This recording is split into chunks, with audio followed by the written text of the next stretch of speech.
আসামের মুখ্যমন্ত্রী হিমন্ত বিশ্ব শর্মার নেতৃত্বাধীন বিজেপি সরকার আদানি আমদানি সহ কর্পোরেটর সংস্থাগুলোর স্বার্থে অমানবিক উচ্ছেদ ও নিরীহ মানুষের উপর গুলি বর্ষণ করছে। এই অভিযোগে তীব্র প্রতিবাদে সরব হল ত্রিপুরা গণ অধিকার সংগ্রাম পরিষদ। সংগঠনের উদ্যোগে মঙ্গলবার দুপুরে ত্রিপুরা আসাম সীমান্তের চুরাইবাড়ি থানার সামনে 2 ঘণ্টার গণবিক্ষোভ কর্মসূচি হয়।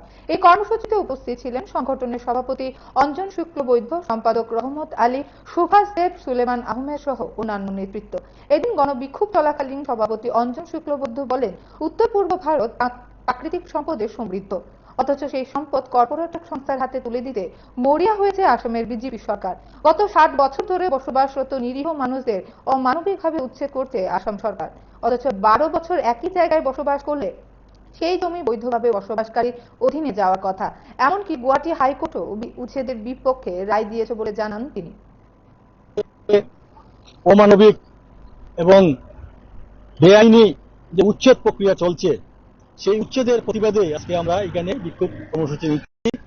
কারণ সে যাদেরকে উচ্ছেদ করা হচ্ছে তারা প্রায় 60-70 বছর ধরে সেখানে বসবাস করছে, অথচ তাদেরকে কোনো ধরনের নোটিশ ছাড়া, এমনকি রান্না করতেছে, রান্নার ডেক পর্যন্ত ভেঙে নির্বিচারে নির্মমভাবে উচ্ছেদ করছে।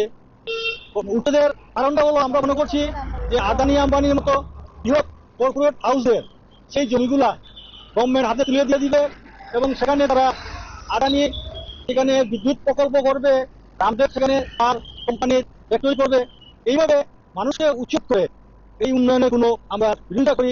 আমরা সেই উন্নয়ন চাই যেখানে মানুষের উন্নয়ন হবে। সেখানে তারা মানুষের উন্নয়নের কথা বলে মানুষকে উচ্ছেদ করছে, সেই উচ্ছেদকে আমরা প্রতিবাদ করি এবং আমরা বিরোধিতা করি।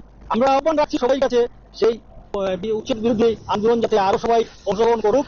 আসাম গভর্নরের কাছে আমরা মেইল মারফতে আমরা একটা মেমোরেন্ডাম পাঠাচ্ছি এবং আপনারা নিশ্চয়ই জানেন গুয়াহাটি হাইকোর্ট একটা রায় দিয়েছে যে উচ্ছেদের বিরুদ্ধে, এইভাবে উচ্ছেদ করা যায় না, যা আবার তাদেরকে পুনর্বহাল করার জন্য, পুনরবস্থায় বাড়িঘর বানিয়ে দেওয়ার জন্য, এই প্রধানমন্ত্রী আবাস যোজনার মাধ্যমে ঘর বাড়ি করে দেওয়ার জন্য হাইকোর্ট থেকে একটা অর্ডার হয়েছে। আমরা সেই আন্দোলন আর অন্যদেরকে নিয়ে সমস্ত আসাম যেখানে যেখানে যে রাজ্যে উচ্ছেদ হচ্ছে, আমরা উত্তর পূর্বাঞ্চল ভিত্তিক সেই আন্দোলনকে নিয়ে যাওয়ার আমাদের পরিকল্পনা আছে। মণিপুরেও একটা উচ্ছেদ